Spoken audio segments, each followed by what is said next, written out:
بەناوی خوای گەورە سڵاوتان لەوێت بەڕێزان لیژنەی دارایی پەرلەمانی عێراق و سەرۆکوەزیرانی عێراق کۆبوونەوە و تاوتوی پرۆژە یاسایی بودجەی عێراق و کێشەی موچەی فەرمانبەرانی هەرێمی کوردستانیان کرد. لەلایەکی دیکەوە نێچیروان بارزانی سەرۆکی حکوومەتی هەرێمی کوردستان ڕایگەیاند تاکو ئێستا قسەیەک دەربارەی یاسای بودجە لەگەڵ حکوومەتی هەرێمی کوردستان نەکراوە. بۆ قسەکردن لەسەر ئەم پرسە میواندارێک لە بەڕێزان مەسعود حەیدەر ئەندامی لیژنەی دارایی پەرلەمانی عێراقمان کردووە کە بەڕێزیان لە بەغدادەوە لەگەڵمانە، هەروە لە هەولێرەوە دکتۆر محەممەد کیانی ئەندامی پێشووی پەرلەمانی عێراق و بەرپرسی سەرکردایەتی بەری دموکراسی گەل کە لە هەولێرەوە لەگەڵمان دەبێت. سەرەتا راپۆرتێک دەبین دواتر لەگەڵ میوانەکانمان درێژە بەم قسەوەی.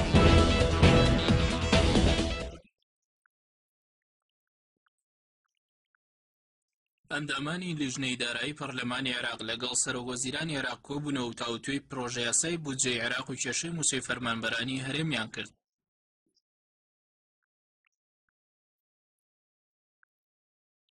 سەرەڕایەوەی خەڵکی کوردستان لە بارودۆخێکی سەختی داراییدا ژیانیان ئەگوزارێنن تاوەکو ئێستاش حکوومەتی هەرێم هەوڵی جددی نەداوە کێشەی موچە لەگەڵ بەغداد چارەسەر بکات.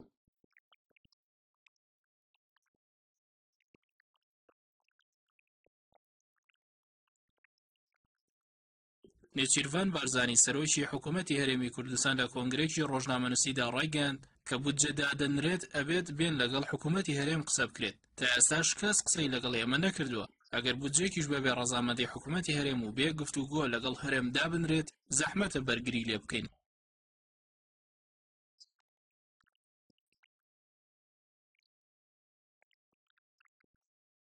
سەرۆکی حکوومەتی هەرێم وتیشی ئەگەر بەغداد ئامادە بێت موچەی سەرجەم و موچەخۆرانی هەرێم بدات ئامادەی سەردانی بەغداد بکەین.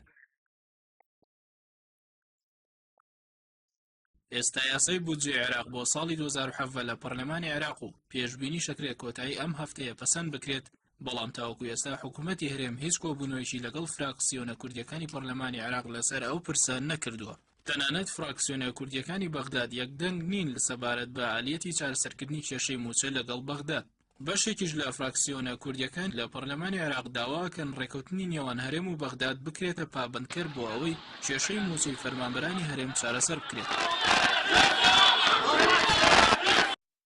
پێشنیازی ئەو فراکسیۆنانە پێویستی باکۆکردنەوەی دەنگە لە ناو پەرلەمانی عێراق لە کاتی دەنگدان لەسەر یاسای بودجە. پرۆژە یاسای بودجەی عێراق بۆ ساڵی 2007 لە پەسەندکردنی نزیک بۆتەوە و تاوەکو ئێستاش حکوومەتی هەرێم و حکوومەتی عێراق هیچ گفتوگویەکی جدیان لەبارەی چارەسەرکردنی کێشەی موچە نەکردووە. حکوومەتی هەرێمی کوردستانیش تا ئێستا هیچ وەفدێکی ڕەوانەی بەغداد نەکردووە بۆ گفتوگۆکردن لەبارەی کێشەی موچەی فەرمانبەرانی هەرێم و لە ناوخۆشدا هیچ هەوڵێکی جدی نەداوە بۆ چارەسەری ئەو پرسە.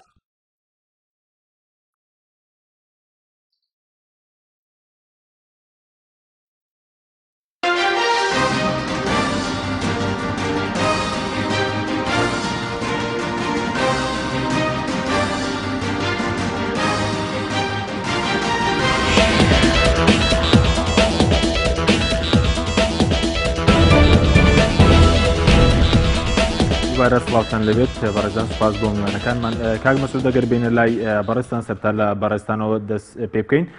سەر لە ئێوارەی ئەمڕۆ ئێوەکو لیژنەی دارایی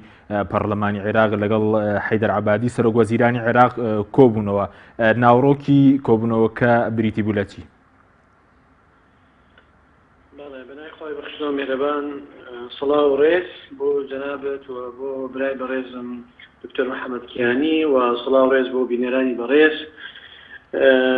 ئەم کۆبوونەوەیە چەند ڕۆژێکە بڕیاری لەسەر دراوە و ئامانجی سەرەکی کۆبوونەوەکە بۆ مناقەشەکردنی پرۆژە یاسای بودجەی ساڵی 2007 دەبوو بەگشتی و تێڕوانینی ئەندامانی لیژنەی دارایی لەسەر هەندێک بڕگە، ئەوەی پەیوەندی بە پەرەپێدانی کەرتی تایبەتەوە هەبێ لە عێراق و تەشجیعکردنی استثمار بێ و چۆنیتی کەمکردنەوەی خەرجیەکان بێ و تەنانەت مناقەشەی ینی ئەو ڕێژەیەمان کرد کە بۆ بڕینی بەشێک لە موچەی فەرمانبەرانە بۆ حەشدی شعبی و بۆ نازەحین. ئێمە وەکو کوردەکان وەکو هەموو ساڵێک کە زیاتر تەرکیزەکەین لەسەر ئەو فەقەراتانەی کە پێوەستە بە هەرێمی کوردستانەوە، طبعا مداخلەیەکمانە باسی فسادی مەزاجی عملەمان کردو چۆنەتی چارەسەرکردنی و بۆ عێراق لە ساڵانی داهاتوە بتوانێت پرە بە ئابووری خۆی بدە بەنسبەت ئەو بابەتانی هەرێمی کوردستانەوە بەسەراحەت من خۆم مباشر پرسیارەوەم لە سەرۆکوەزیران کرد کە هیچ ڕێکەوتنێکی سیاسی نوێ هەیە لەسەر مەسئلەی نەوت و ئەوانە تاکیدی کردەوە کە ئەوەی لە یاسای بودجێ هەیە تا ئێستا هەر ئەوەیە و بەنسبەت مستحقاتی پێشمەرگەوە ئێمە پرسیارمان لێ کرد کە حکوومەتی عراقی زوڵمی کردووە لە هێزی پێشمەرگەی کوردستان کە لە مانگی 6 2015 بودجەی بۆ هێزی پێشمەرگەی کوردستان نەناردووە و ئەو بابەتە هیچ پەیوەندی بە ڕێکەوتنی نەوتیەوە نییە تاکیدی کردەوە کە فعلەنەوە پەیوەندی بە ڕێکەوتنی نەوتیەوە نییە و بەپێی ئەو معادلەیە کە ئێستا هەیە کە بەشێک لە قوواتی بەڕێ عراقی و بە ڕێژەی 12.6 حساب کراوە بۆ هەرێمی کوردستان و نەفقاتی قوواتی بەڕێ عراقی لە سەروی 300 میلیارد دینارەوەیە بەم ڕێژەیە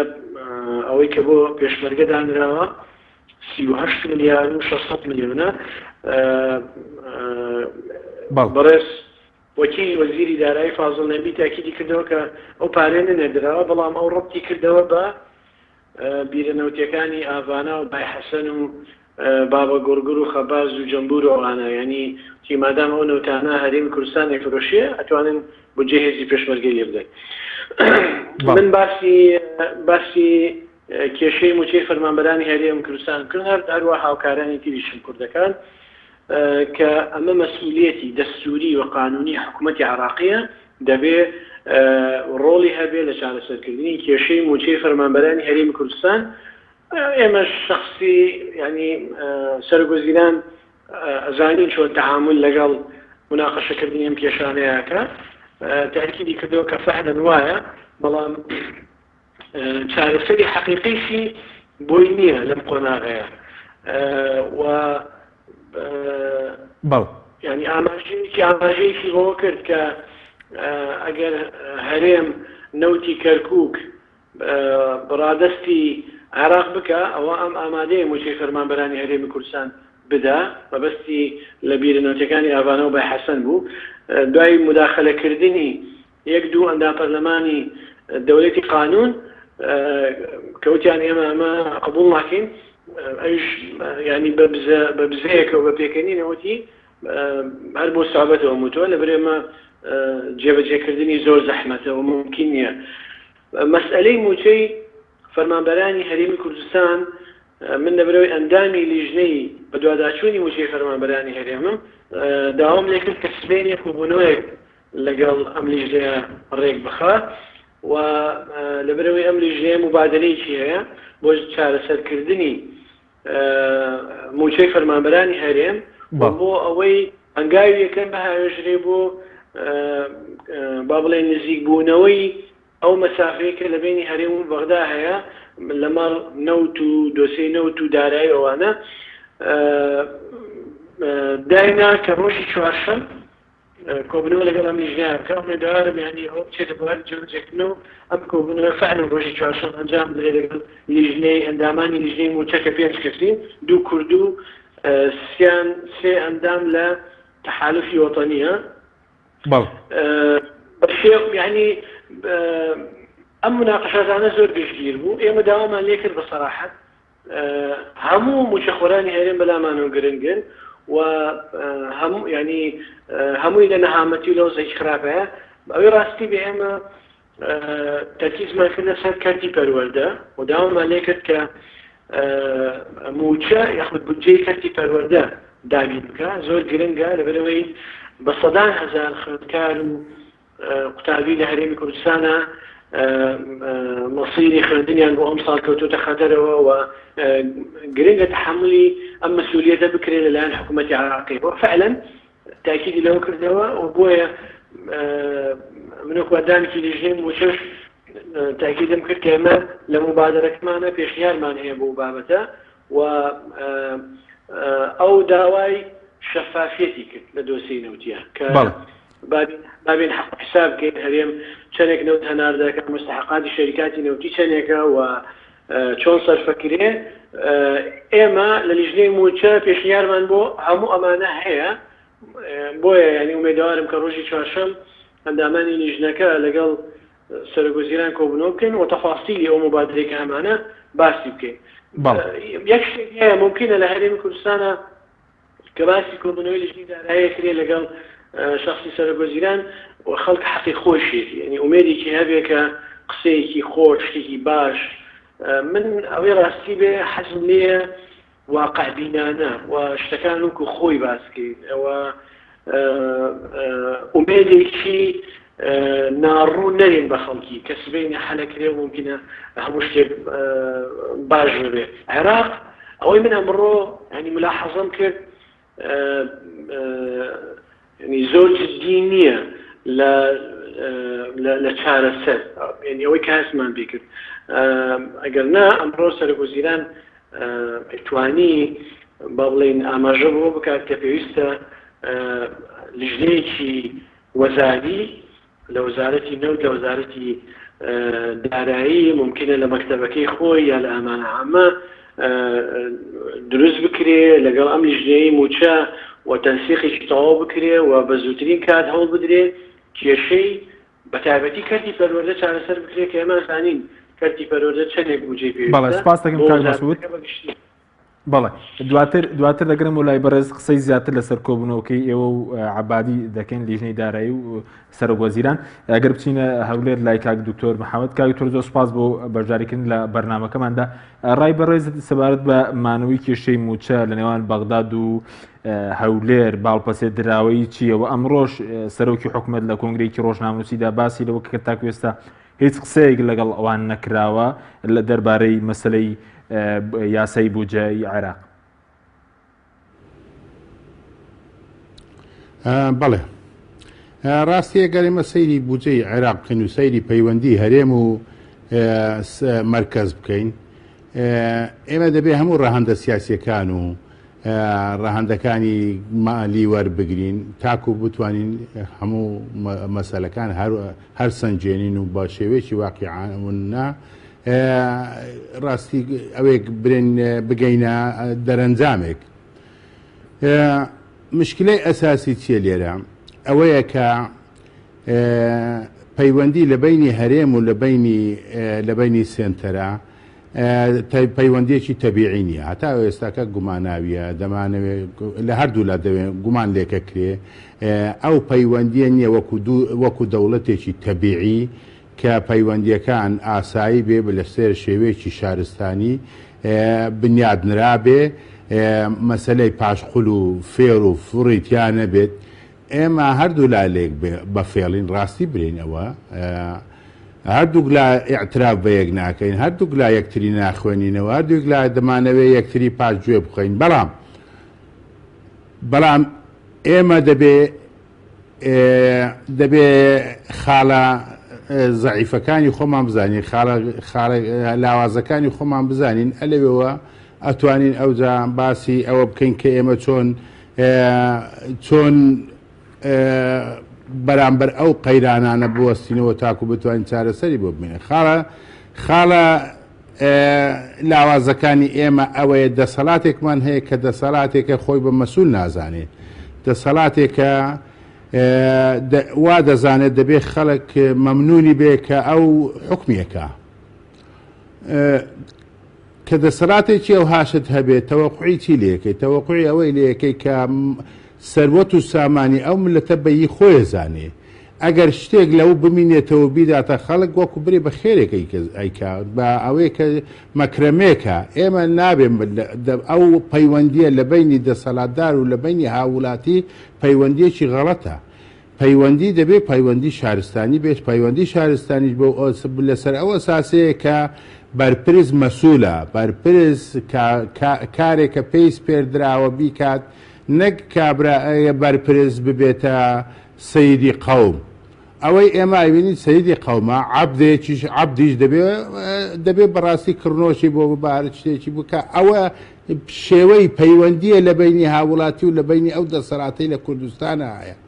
ئەوەش ئەگەڕێتەوە بۆ ئەو کۆمەلگا خێڵەکی کە ئێمە هەمانە شەر نییە چاکەت و پانتۆریان لەبەرە بەرام عقلێتەکە عقلێتی خێڵەکیە ئەو عقلێتە خێڵەکیە کە کەسێک خۆی بە شایستە ئەزانێ عایلەکەی خۆی بە شایستە ئەزانێت ئەوجا لەوێوە ئینتیلاقەکە بۆ حکومکردن پەیوەندی بەو شێوە ئەبێت کە ڕاستی پەیوەندێکی ناهاوتایە ئەو لێرەیە مەقسەدم ئەوجا ئەگەڕێتەوە بۆ ئەوەیە ئێستا کە مەسلەی بودجەی هەرێم کەوتووەتە قورجی شێرەوە قورجی بۆ کەوتە قورجی شێرەوە لەبەر ئەوەی دەسەڵاتدارانی هەرێم دەیانەوێ ئەو داهاتەی هەیە لە هەرێمی کوردستان بەو شێوە تەسەڕوفی پێوە بکەن کە لەگەڵ ویستەکانی خۆیان ئاگونجێ بۆیە داهاتی نەفت دیار نییە داهاتی گومرگەکان دیار نییە شەفافیت نییە ئێمە سیستەممان نییە لە حکومڕانیە کە سیستەم نەبوو لە حکومڕانیە محاسبەکاری نییە دوایی پەرلەمان برن دەبێت محاسبە بگرێت کەچی پەرلەمان بێکارە ئەکرێ ئەوانە بۆتە هۆی ئەوەی کە دەسەڵات مجمەلی داهاتی هەرێم بکاتە وەسیلەیەک بۆ سەپاندنی هەژمونی خۆی بۆ تێرکردنی خانەوادەکەی خۆی ئەجا بریاد ئێمە دەسەڵاتێکی دیکتاتۆرمانە با دیکتاتۆری فەردی یەک کەس باە ئیسا ئێمە دیکتاتۆریەکی عایلەمانەیە گەگەیشتە حکمی عائیلە گەلێک خراپترە لە دیکتاتۆرێکی فەردی لەبەرەوەی مەسەلا هیتلەر کەسێک بوو کەسێک بوو شێوەی بۆچینی چی بوو بۆ گەلەکەی بۆ ئەڵمانیا ئەوەیە کرد بەڵام ئێستا تۆ دەبێ ئەو سەرۆکەی هەتا ئەو مەسوولەی هەتە دەبێ حەزی منداڵ و منداڵەکانی خانەوادەکەی خۆی تێر بکە ئەوانش هەمووی لە منافەسەنە لەگەر یەکتر کامیان زیاتر زووتر دەوڕەمەند دەبێ کامیان زیاتر داهاتیە بێ ئەوە وا ئەکرێت کە هەموو سەروەت و سامانی گەل ئەکەوێتە قورژی عایلێکەوە و بەشیشیان ناکە بۆیە ئێمە ئێستاکە بێ بودجەینا ئەوە حەقیقەتەکەیە من یەک شتمەوە برم بێ زەحمەت یەک ئەوە بابە ڕاستە حکومەتی عێراق من نارم سوچی نییە بەڵام خەتا لە خۆمانە خەتا لە حکومەتەکەی خۆمانە لەبەر ئەوەی ئێمە قاعدێکەیە لە هەر دەوڵەتێک داهات هەیە ئەو داهاتانە دەبێت بچێتەوە سنتەر لە سنتەر ئەو دەم دوایی دابش بکرێ بەسەر پارێزگاکانە بەسەر هەرێمەکانە بەڵام ئەوەی ئەوان دەیانەوێت دەڵێن ئێمە هەرچی هەمانە لە داهات بۆ خۆمان ببینێتەوە دەبێت سنتەریش بودجەمان بداتێ ئەو شتە ناکرێت ئەو شتە ناکرێت ئەوەیە مەسەلا ئەساسیەکە کە ئێستا بودجە نییە لە کوردستانە هیوادارم مەجارم دەیە دوایی زیاتر بێنەوە سەری بەڵێ زۆر باشە کاکتۆر بەس پێ دوێ ئەوە بەغدادی ژنیا سپاکینێ بۆی کە لەگەڵ هەرێم لەسەر بودجە ڕێ بکەوێت یان تەنها حکومەت یێرێمە یاخود نیازپاکێکە دوولایەنەی ئەوەی کە بەغداد نایە ڕێ بکەوێت و حکومەتیش لەسەر کێشەی موچە نایەوێت ڕێ بکەوێت من دەبێ ئێمە ڕاستی برین ڕاستی وتن تاکە وەسیلەیە کە ئێمە بتوانین خەڵکەکەی خۆمان تێبگەینین مشکلەی بوجە ئەوە نییە برێ عێراق قوتی کوردستانی بڕیوە درۆیە ئەو ڕاست نییە ببوورە من بەو قسەی ئایرمەرم درۆیە لەبەر ئەوەی بەڕاستی درۆیە ناڕاستیتیان نییە یەک مەسەلە هەیە تو داهات هەیە لە کوردستانە داهاتی نەفت هەیە داهاتی گومرک هەیە داهاتی ناخۆ هەیە ئەوانە هیچی ناچێتەوە بودجە هیچی چەند ساڵە نەچێتەوە بودجەی سێنتەر تاکو دابش بکرێ خۆ داهاتی معنای وایە کوردستان دەبێت لە قوتی لایەنەکانی دیکەوە بدرێ چەند ساڵ هەبووە ئیتیفاق هەبووە لە بینی سنتەر و لە بینی هەرێمە کە چەند مقدارێکی معەن لە نەفت بدرێتە دەست سۆمۆ لەو بیرە نەفتانەی کە لە کوردستان دەرێنرێ ئیلتیزامی بە هیچ یەکێک لەوانەوە نەکردێ لە هیچ ساڵێکە من لەگە حەیدەر عەبادیات پێکەوە بووینە باسی ئەوەیە کرد کە گلەیی لەوە بوو کە ئێوە ناتوان کۆنتترۆلی ئەوە بکەن حکومەتی هەرێم ملزەم بێت بە ئیتیفاقاتەکانیەوە مەسەلە گەیشتە ئەو ماڵە حتا من نازانمەوە باوەڕی پێ بکەیان نای من نابێەوەدا بەڵام سوێندیانە خوارداوت ئەگە بزانین بۆ گەلی کورد سەرفەکرێ ئێمە باسی ناکەین بەڵام ئەزانین بۆ گەلی کورد سەرف ناکرێت چەند کەسێک خوا قسەکەشی ڕاستە مەقسەدم لێرە چیاوە نی من دیفاع لەو بکەم بەڵام ئێمە داهاتمانەیە ئەو داهاتە بە شەفافی با بفرۆشرێ بچێتەوە سنتەر لەوێ ئەو دەم ئەگەر بودجەی هەرێمی نەدا ئێمە ئەتوانین لۆمای بکەین ئێمە ئەتوانین یعنی لە محکەمە ئیتیحادی شکاتیان لێ بکەین باشە بۆ لە محکەمە ئیتیحادی هەرێم شکات ناکە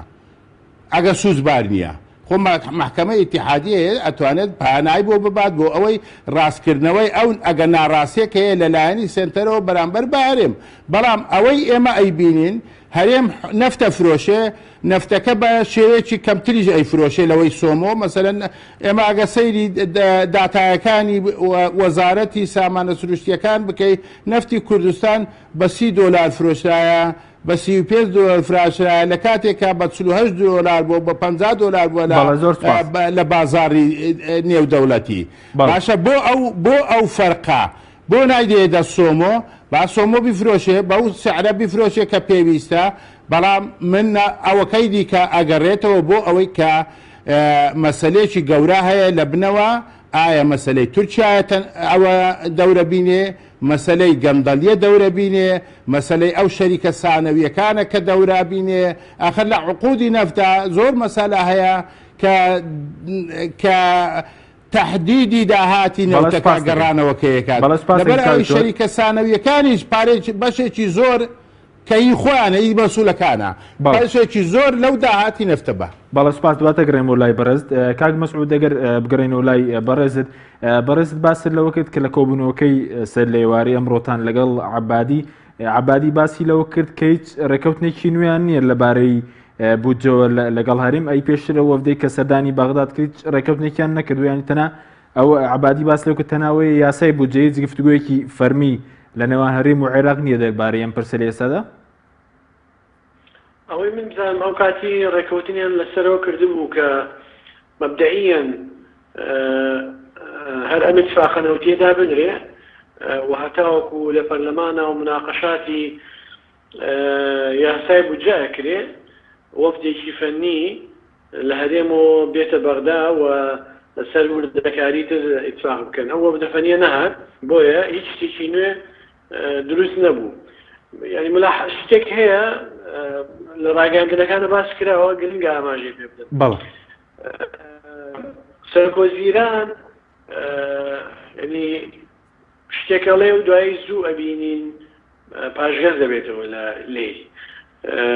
ئێستا ئەمڕۆ هەر لە ناو جەلسەکەیە ئێمە کە باسی مشکلەی موچەمان کردووە دابینکردنی موچەی فەرمانبەرانی هەرێم بەتایبەتی نەوەک بودجەی هەرێم بودجەی هەرێم یاساکە تەحدیدی کردووە ینی طرحێکی کرد ئەوەی کە ئاماژەم پێ کرد ئەگەر هەرێم نەوتی کەرکووک مەبەستی نەوتی کەرکووک ئاڤانە و بای حەسەن و هەموو بێ لە نەوتەکانی ترە ئەگەر ئێمە بەس نەوتی ئاڤانە و بای حەسەن کە 285,000 بە پێی ئەوەی کە ئەو باسی کردو وەکو معلوماتی وەزارەتی ویلایەتی و بێ لە نەوتەکانی بابە گۆڕگۆڕیش 159,000 بەرمیل دەوتێت کۆی گشتێک کاتە 444,000 بەرمیل ئەگەر بە $40 بفرۆشرێ ئەکاتە بای 629 ملیار دینار عراقی لەبەرەوەی تەلەفۆنەکەی بەدەستەوە بۆ یەکسەر حیساباتێ کرد وتی هەرێم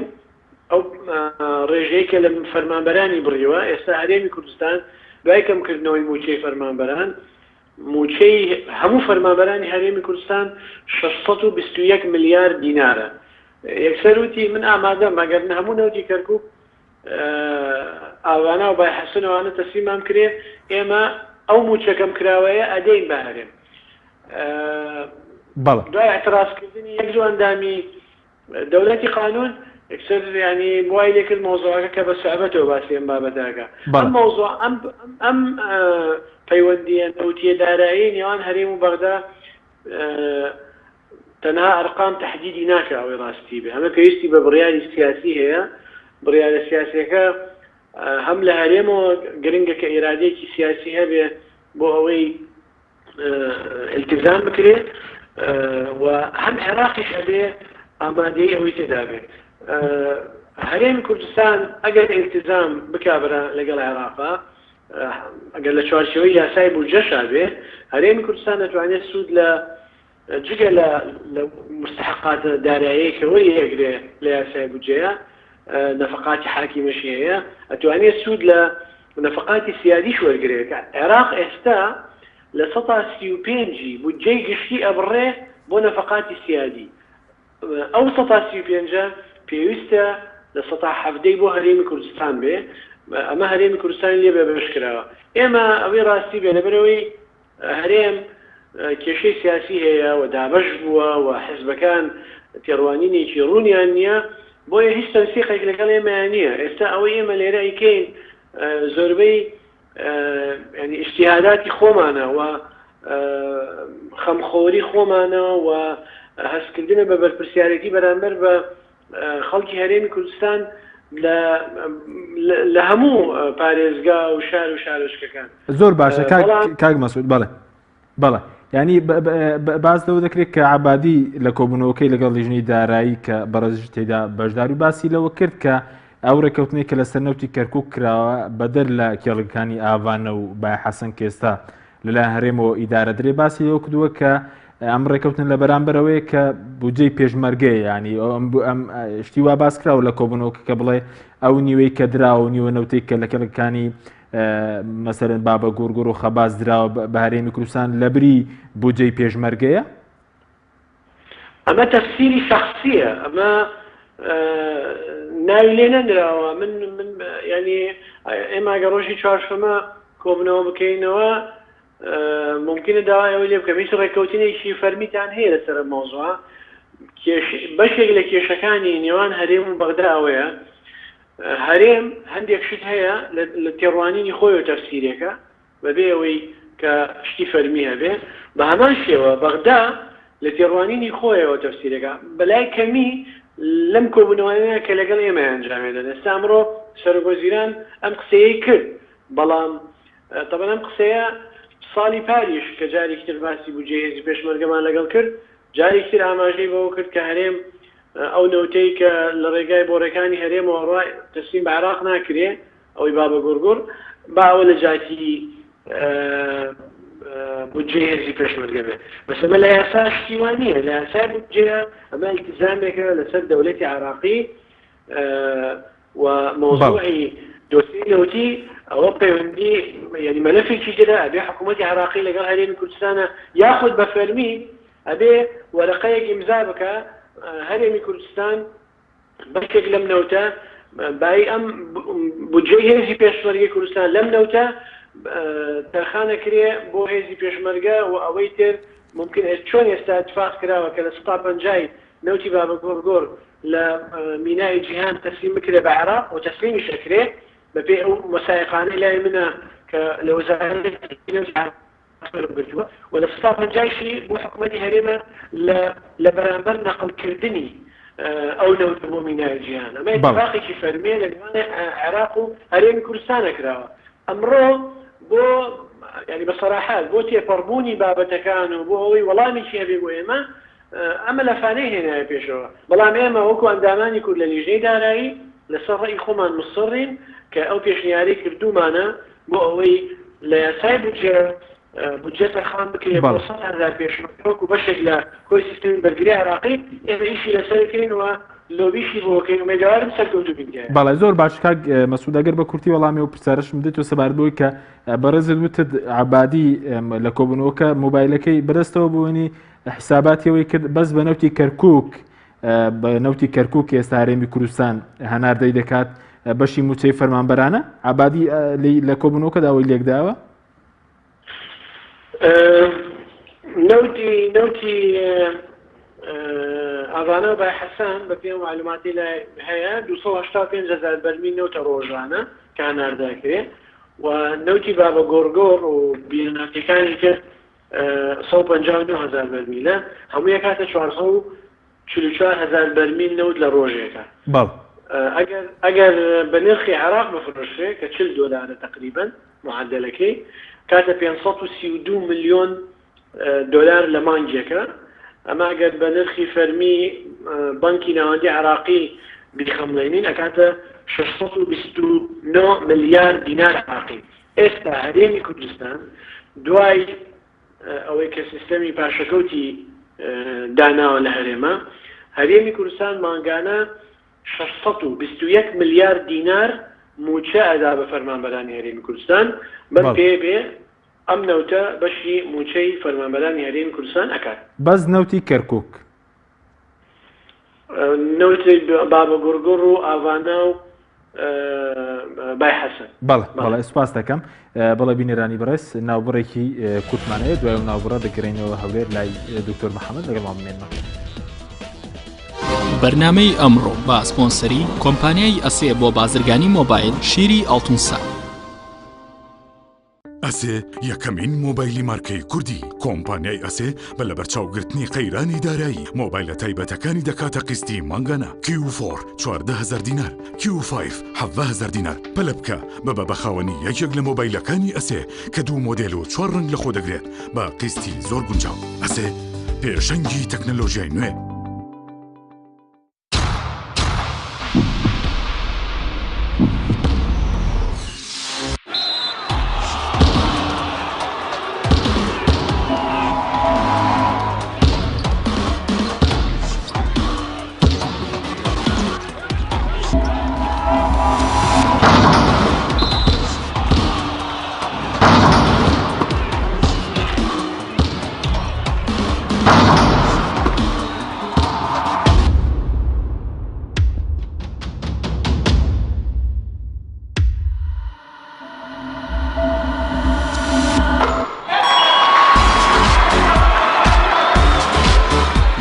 سەرکەوتنە گەورەیە تەنها شیری وشکی ئاڵتونسای تەمێکی ڕاستەقینە و 100% سروشتی نۆشی کەو هەمیشە بە بەهێزی بمێنەرەوە. کاتر نییە بچیتە بازار بۆ کڕنی پێداویستی ئەلیکترۆنیەکان وەک هەمیشە کۆمپانیای ئەسێ خزمەتگوزاری نوێی بۆ ئامادەکردوون. ئێستا دەتوانیت لە ڕێگەی ئینتەرنێتەوە سەرجەم ئامرەکانی کۆمپانیای ئەسێ بکڕی و هەموو جۆرە کارتێکی موبایل و ئینتەرنێت بەدەست بخەیت. ئێمە بۆتان دەگەێنینە ماڵ و شوێنی کارەکانتان. لە ڕێگای کارتی ئەسێەوە ئەبیتە بەشداربووی سەرەکی ئەم خزمەتگوزاریە. لە $25 زیاتر پێداویستی بکڕە و کرێ گواستنەوەکەت لەسەر کۆمپانیا دەبێت. ئەسێ پێشەنگی تەکنەلۆژیای نوێ.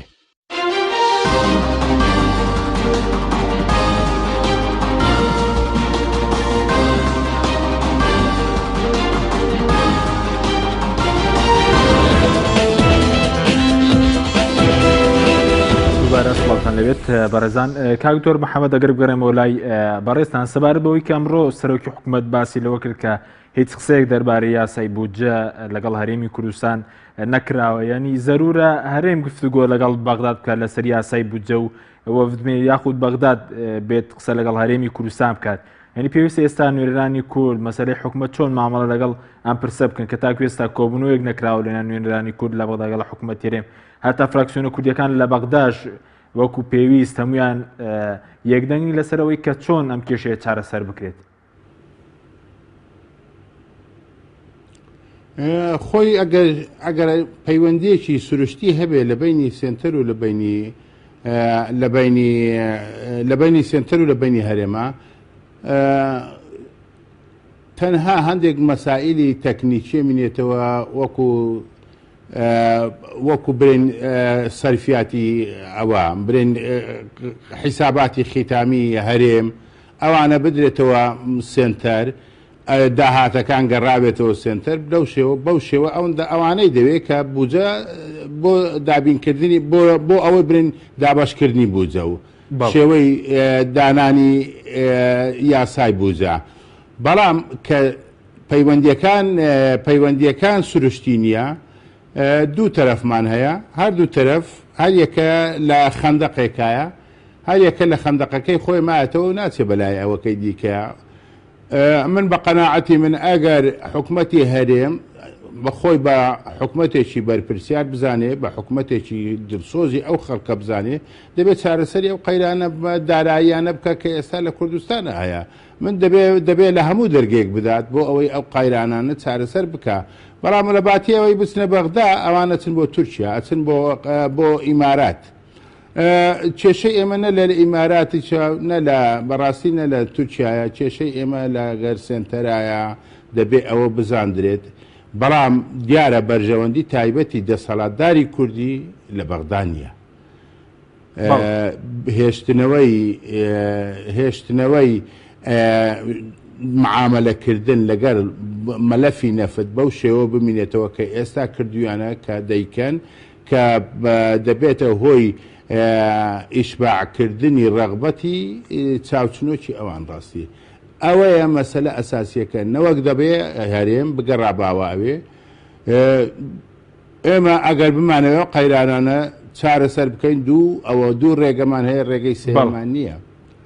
یەک ئەوەیە کە ڕاستی کوردستان داهاتی هەیە داهاتێکی زۆری هەیە لە گومرگەکان بێ لە ناوخۆ بێ لە نەفتا بێ ئەو حکومەتە بەرپرسیار نییە حکومەتێکی بەرپرسیار تەشکیل بکرێ ئەوێک دەستێک بۆ بەڕێوەبردننی داهاتی هەرێمی کوردستان دابدرێ ئەو دەرستە بەرپرسیار بێ لە پێش پەرلەمان نەک لە پێش حکومەت کە هەموو سەلاحیاتێکی هەبێ بۆ ئەوەی بتوانێت داهاتەکانی کوردستان بگەڕێنێتەوە خەزێنەی کوردستان کە ئایا لە گومرگەکان بێ لە ناوخۆ بێ یا ئینەفت بێ بەڕاستی ئەوە ئێمە ئەو داهاتانەی کە هەمانە پێمابی بەشی زیاترێ لەو بودجەی کە لە سنتەرەوە بۆمان دێ بەڵام ئەگەر ئەوە نەکرێ ڕێگەی دووەم ئەوەیە هیچ ڕێگەی دیکە نییە کە ئەو داهاتانە بدرێتەوە سنتەر مەلەفی نەفت بدرێتەوە سۆمۆ بۆ ئەوەی بتواندرێت بودجەی کوردستان ١٧٠ بۆ دابین بکرێت لە کۆی بودجەی عێراقا ئەو دوو ڕێگەی هەیە ڕێگەی سێم نییە ڕێگەی سێم ئەوەیە کە سربەخۆی کوردستانە بەڵام سربەخۆی کوردستان ئەگە مەلەفەکانی داهاتی کوردستان هەر بەو شێوە بێ بەخوا خەڵکی کوردستان زیاتر هەژارترە بێ زیاتر کۆڵترە بێ زیاتر دەبێت سەرکەستری بکەن ئەوەش من نازانم ئەوە سەربەستیە ئازادیە نازانم باشە کاک تۆر بەڕێزی وتت دوو ڕێگامانەیە ئەوەی کە ناوخۆ داهاتەکە شەفاف بکرێت ئەوەش کە ڕێگەی دووەم لەگەڵ بەغدا باسی ئەوەی کە ڕێگەی سێم نییە لەم دوو ڕێگەیە حکوومەت تاکو ئێستا هیچ هەوڵێکی جددی داوایانی لە ڕێگەی یەکەم و هەم لە ڕێگەی دومیش بۆی کە چارەسەرەکە بکرێت نەخێر دایانەوێت بەو شێوە بمینێتەوە مەلەفی نەفت بەو شێوە بمینێتەوە لەبەر ئەوەی وتمان ڕاستی من مەسەلە ئەگەڕێتەوە سەر مەفهومی دەسەڵاتداری کورد دەسەڵاتدارێکی نەخوێندەوارە من یەکەم جار ئەو قسەم کردیە لە NRT مەسوولیشم لەو قسە کە ئێمە حکومەتێکی نەخوێندەوار حکومەتی هەرێم بەڕێ با کە ئەوە سیفەتی حکومەتی تیانە دەسەڵات ئەبێ مافیاش بێ ئەتواندرێ هی کەسێکی عەشیرەتی بەخۆت بێ ئەتواندرێ هی دەوڵەتیش بێ بەڵام دەسەڵاتی ئێمە دەسەڵاتی دەوڵەت نیە دەسەڵاتی تاقمێکە مافیایەکە ئەو بۆیە بەڕێوەبردننی هەرێمی کوردستان بەو شێوە بەڕێبا کە لەگەر ویستەکانی خۆیان بگونجێ نەوەک ئەگەر ئێمە حکومەتمان هەبێت دەبێت حکومەت مەسوول بێ حکومەت لەبەر ئەوەی هەیە یعنی وەزائیفی هەیە بەرامبەر مەسوولە بەرامبەر بە خۆشگوزەرانی خەڵک بەرامبەر بە ئاسایشی خەڵک بەرامبەر بە ڕێوەبردننی خەڵک بەرامبەر بە پەروەردە بەرامبەر بە تەندروستی ئێمە ئەو شتانە هەمووی ئەبینین لێ بووەتەوە لە کوردستان ئێستا کارەبامان هەبوو کارەبایەکەش نەما ئەوانە معنای چیە یعنی ئێمە حکومەتێکمان هەیە ئەسلەن هاوڵاتی قیمەت بۆ هاوڵاتی دانانێ قیمەت بۆ خواستەکانی هاوڵاتی دانانێ خۆی بە سەیری قەومەزانێ ئەویت کە عەبدە لە لای عەبدیش دەبێت کۆیلە بێ و سەرکزکە ئەوەیە بەڵام چۆن خەڵک ئەتوانێت داوای مافی خۆی بکە خەڵک دەبێت ئیرادەی هەبێ بگەڕێتەوە لەسەر پێی خۆی بوەستێ ژیانی خۆی بگرێتە دەست خۆی فەرزی ئیرادەی خۆی بکا بەسەر ئەو حکومەتەیە ئەو جەبات چ شێوێک ئەیکات ئەوە بەو وەسائلانە ئەبێت کە خەڵک ئەگونجێت کە فەرزی ئیرادە بکە بەڵێ سوپاس دەکەم دواتەگەرم و لای بەڕستان کاک مەسعود دەگەر بگرین و لای بەڕستان لە کۆبوونەوەکە ئەمڕۆدا کە بەڕێستان پرسیارەوەتان لێکرد دەربارەی کێشەی موچەی فەرمانبەران لە عەبادیایە کێشەکە چارەسەر دەکرێت بە دیاریکراوی وەڵامی ئەو بۆ پرسیارە چی بوو ینی ئەو ینی باسی لەوکە کە کێشەکە چارەسەر دەکەن یاخود کێشەکە بەکوێ دەگات کێشەکە ڕەبت کەرا بە دوو شتەوە مەوزوعی زانینی ئەو نەوتی کە هەرێمی کوردستان هەناردەیەەکە و داهاتەکەی چی بەسەردێ و چۆن سەرفەکرێ بە کورت و کرمانجی شەفافێت مەسەلەی شەفافێت لە هەرێمی کوردستانە بۆ عێراق گرنگە ئەوەش ئەمە جانبێکی تر ئەوەیە کە ڕەبت کرا بە لیژنەی موچە ئەو لیژنە پێنج کەسەی کە مبادرەیەکمان ئامادە کردووە و پێویستی بەوە هەیە تەنسیق هەبێ لە نێوان چ پێڵێن چاودێری دیوانی چاودێری دارایی عێراق و دیوانی چاودێری دارایی هەرێم و هەندێک خاڵی تر هەیە لە ئەو تەرحەی کە ئەو لیژنەیە کردوێتی ڕاگررتنی بەڵانسی بەڵێ بەرژەوەندیەکانە لەبەرەوەی بەشێک لەم سراعی کە هەیە ئەم نەبوونی متمانێ یا ڕێک نەکەوتن لەوان هەرێ و بەغدایە بەرژەوەندی ئابووری و بەشێکی شی پەیوەندی بە سراحی سوڵتەوە هەیە سوڵتەلای کێ بێ زیاتر تا چەندێک سوڵتەی دارایی نەوتی لای هەرێم بێ و تا چەندێک لە عێراق بێ ئێمە لەو مبادرەی هەڵمانداوە بەڵانسێک لەوەیە ڕەچاو بکرێ ینی بۆیە ئەمڕۆ با بڵێن بە پۆزیتیڤ بە ئیجابی ڕەدی هەبوو بۆەوە و تهدیدی کرد کە ڕۆژی چوارشەممە بە تەفسیلتر و بە فراوانیتر باسی خاڵەکانی ئەو مبادرەیە بکەین و ئومێدوارم حکوومەتی هەرێمی کوردستانیش هەمان کێڕوانینی هەبێ و ئیجابی بێ لەسەر ئەو بابەتە چونکە ئامانجی سەرەکی ئێمە بە دەرەجەی ئەساسی و ئێستا ئەوەیە کە خەڵکی هەرێمی کوردستان لە قەیرانی بێموچەی ڕزگار بکەین و ئەمە بەرپرسیارەتی هەمووشمانە هەر لە حکوومەتی هەرێمی کوردستان پەرلەمانی کوردستان و کە ئێستا بەداخەوە دەرگاکانی داخراوە کراوە بە بەشێک لە ئەو کێشە سیاسی لە هەرێمایە بەڵام لە ڕووی دەستوریەوە و لە ڕووی یاساییشەوە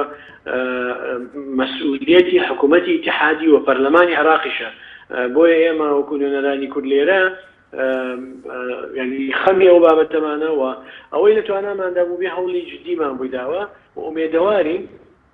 ینی بەم کێڕوانینە ئیجابیانەی کە هەمانە بتوانین لایەنەکان بۆچوونی لایەنەکان بەرژەوەندی لایەنەکان ڕاگررتنی بەڵانس لە نێوان بەبەستم لە ینی بەرژەوەندی ئابووریە بە سەراحەت بتوانین بەڕاگررتنی ئەم بەڵانسە لە یەکیان نزیکەینەوە و لێگەیشتن هەبێ بۆەوەی تەنسیق بکەن کە لە نەتیجەیە گرنگە حکوومەتی ئیتیحادی ئامادەی تەنسیق بێ لەگەڵ حکوومەتی هەرێمی کوردستانە و بێ پێشەوانەوە حکوومەتی هەرێمیش هەمان ئامادە گرنگە ئامادە کاری تێدا هەبێ و ئینشاءالله ینی ڕۆژی چوارشەم ئەگەر کە کۆبوونەوەکەشمان کرد ینی ئینشاءالله استعدادی ئەومان هەبێ کە زیاتر ڕوونکردنەوە لەسەر زۆر باشە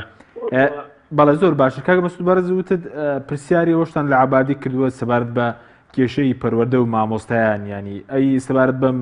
هیچ پێشتر باز دەوکە کە بڕێک پارە لە بەغدادەوە دێت بۆ مەسەلەی مامۆستایان و کەرتی پەروەردە ینی عەبادی لەو کۆبوونەوە هیچ بەڵێنێکی دایان هیچ قسەیەکی کرد دەربارەی ئەو کێشەی مامۆستایان لە هەرێمی کوردستان نەخێر وەکو ئاماژەم پێکرد وەکو بەڵێن هیچ بەڵێنێکی نەداوە بەڵام ئامادەی دەربڕیەوە بۆ قسەکردن لەسەرم بابەتە و هاوکاریکردن بۆ چارەسەرکردن قسە شتێکەوە بە عملی شتێکی ترە ئێمە چاڕوانین ڕۆژی چوارشەممە ئەنی ئەمانە تۆزێک کۆنکریتی تر بێتەوە و هەوڵ بدەین ئیشی لەسەر بکرێت چونکە لەلایەکەوە کە لەگەڵ حکوومەتا قسەکەین و لەگەڵ وەزارەتی دارایی قسەکەین باسیەوەکەن کە عێراق مشکلەی دارایی هەیە و پارە زۆر کەمە پارە نییە زۆر زەحمەتە و ئێستا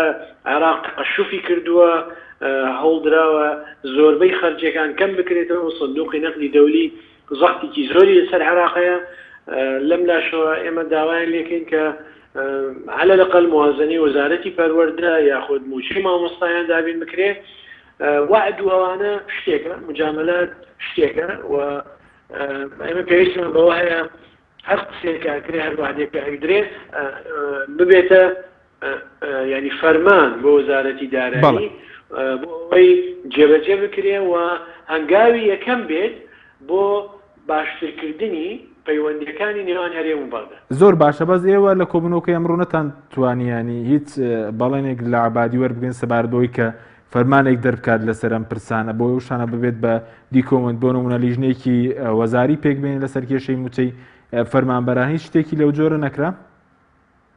ئەوە ئەمێنێتەوە بۆ ئەو کۆبوونەوەی چوارشەممە کە چاڕوانی پەیوەندیمان پێوە بکەن و کاتی کۆبوونەوەگە دیاری بکەن. ئەو کاتێ ئێمە دوو ئەندامی کورد لە لیژنەکەین و سێ ئەندامی حالفی وەتەنیە بێگومان لە تێڕوانینی کوردیەوە ڕوویای خۆمان هەیە و من خۆم ئاگاداری هەموو تەفاسیلەکانی بابەتە داراییەکانم و معلوماتم لەسەر دۆسەی نەوتی هەیە بە وەسایقی وەزارەتی نەوتی عێراقیشەوە ینی هەمووکو ئەندامی لیژنەی دارایی ئەتوانم ڕۆڵێکی ئەرێنی و ئیجابیم هەبێ و زانیاری باشمان لایە بووەوەی بتوانین ئیش لەسەر ئەو مەلەفە بکەین. شتێک هەیە ئەم مەوزوعە جانبی فەنیەکەی ممکنە کێشەیەکی ئەوتۆ نەبێت، جانبە سیاسیەکەی مهمە. جانبە سیاسیەکەی ئەوەیە کە حکوومەتی عێراقی استعدادی هەبێ کە هاوکاری خەڵکی هەرێمی کوردستان بکە بۆ ئەوەی وەکو ئاماژەمان پێکردو وەکو نیەسپاکیەک وەکو نیەت پاکیەک ئەگەر موچەی هەموو فەرمانبەرانی هەرێمی کوردستانیش دابین نەکرێت، بەڵام گرنگە بەلای کەمی کەرتی پەروەردە کە تەسیری لەسەر ژیان و گوزەرانی ئەوانە هەیە کە موچە خۆریشین چکە منداڵەکانیان لە مەکتەبە لە زانکۆکانن لە پەیمانگاهێنن گرنگە عێراق و حکوومەتی عێراقی لە سۆنگەی بەرپرسیارەتی دەستوریەوە بتوانێت چەند سولفەیەک یاخۆ تا کۆتایی ساڵی خوێندنی ئەم ساڵ موچەی کەرتی پەروەردە دابین بکە. سپاس دەکەین کاک تۆرەگەر بگەڕێن و لای بەڕستان دوا پرسیار سەبارەت بۆی کە ئێستا ئەرکی هێزە سیاسیەکان چییە لە ناوخۆ و ئەرکی حکوومەت دەربارەی ئەم پرسی موجەوە لە بەغداش پێویستە فراکسیۆنە کوردیەکان چەمانگییەکیانە بێ بۆ ئەم کێشەیە بەلایەکدا بخرێت. بەڵێ زۆر ڕاستە دەبێ فراکسۆکردنە کوردیەکان هەماهەنگیان هەبێ پێکەوە قسە بکەن، بەڵام ئێمە دەبێ بگەڕێنەوە سەر ئەوەی پەرلەمانتاری کورد بێدەسەڵاتە. ببوورە کاک مەسعود من مەسەلەم نییە بێمەوە بێدەسەڵات کرایە لە لای حیزبەکانەوە لەبەر ئەوەی کە لە مەکتەب سیاسیەکانەوە دەبێ قەرار دەربچێ ئەو دەم ئەوانی تەنفیزی بکەن. ئەگەر هەر یەکێکی ئیلتیزام نەکا بە قەراری مەکتەب سیاسیەکانەوە معنەوە ناتوانێت ئیستمرار بکە وەکو ئەندام پەرلەمانیش. ئەوە مشکلێکی گەورەیە، یعنی ئێمە ساحەبی لێ ناگەڕێن ساحەبی ئایدیای خۆت بی، ساحەبی فکری خۆت بی، ساحەبی بۆچوونی خۆت بی. ئەوە لەلایەکەوە لەلایەکی دیکە من ویستم دوو مەسەلەی ئەساسی هەیە ڕاستی کە باسان کرد لەوەی کە حکوومەتی برێن مەرکەزی و لەگەر پەرلەمانە دەوریان هەبێت لە چارەسەرکردنی قەیرانەکانە. بەڵێ دەبێت دەوریان هەبێ و ئەگەر بەهات بە علااقات سروشتی بە لە بینی هەرێم و لە بینی سنتەرە ئەتواندرا بە ئاسانی ئەوە بکرێت لەبەر ئەوەی زوغوتات هەیە دەبایە حکوومەتی سنتەر ئەو زەختانە بکاتە سەر حکوومەتی هەرێم بۆ ئەوەی چارەسەری ئەو مشکلانە بکە لەبەر ئەوەی ئەوانە هاوڵاتی ئەو دەوڵەتەنە کە هاوڵاتی ئەو دەوڵەتە لە قەیرانە بمعنە عێراق هەمووی لە قەیرانە. ئێستا هاوڵاتی کوردستان لە قەیرانە دەبێ حکوومەتی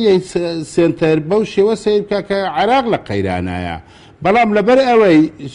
علااقەتەکان تەبیعینە ئێستا کە سبەینێکە زەخت بکاتە سەر کوردستان حکوومەتی هەرێم خەڵکی ئێمە چەواشاکە و ئەگەوجێنێ بەوەی کە حکوومەتی هەرێم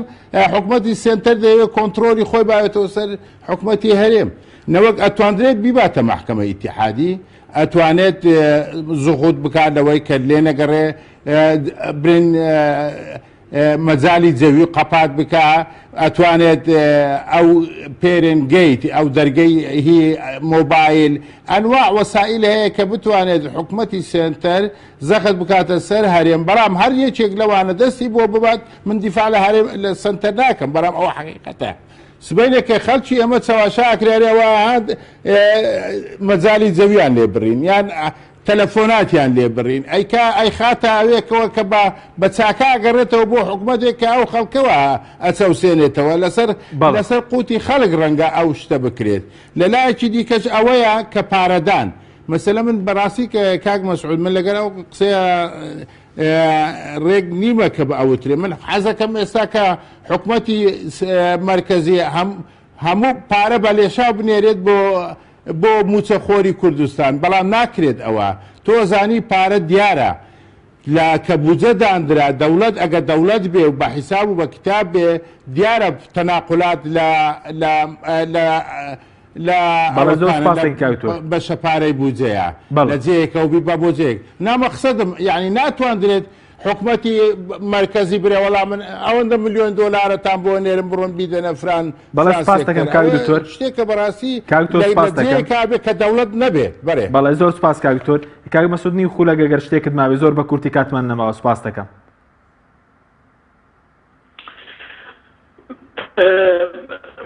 پەیوەندی نەوتی دانای نێوان هەرێم و بەغدا دوولایەنە و من ئومێدوارم ینی لە سۆنگەی بەرپرسیارەتیەوە ئەوانەی کە مەلەفی نەوت مەلەفی داراییان بەدەستەوەیە کە حکوومەتی هەرێمی کوردستانە ینی ئەمڕۆ چۆن سەرۆکی حکوومەت ئامادەی پیشاندا بۆی هەموو نەوتڕا دەست بەڵێ زۆر سپاس ئومێدوارم ئەمە بشێتە بواری جێبەجێکردنەوە بۆی خەڵک لەو قەیرانە ڕزگاری بێت. بەڵێ بەڕێز کاک مەسعود حەیدەر ئەندامی لیژنەی دارایی پەرلەمانی زۆر سپاسی بەڕێزێک کە لە بەغدادەوە لەگەڵ مامون هەرە زۆر سپاس بۆ بەڕێز دکتۆر محەممەد کیانی ئەندامی پێشووی پەرلەمانی عێراق کە بەڕێزیان لاولێرەوە لەگەڵ مامون سپاس بۆ بینێرانی بە سپاس بۆ هاوکارانمان سپاتان لەگەڵ.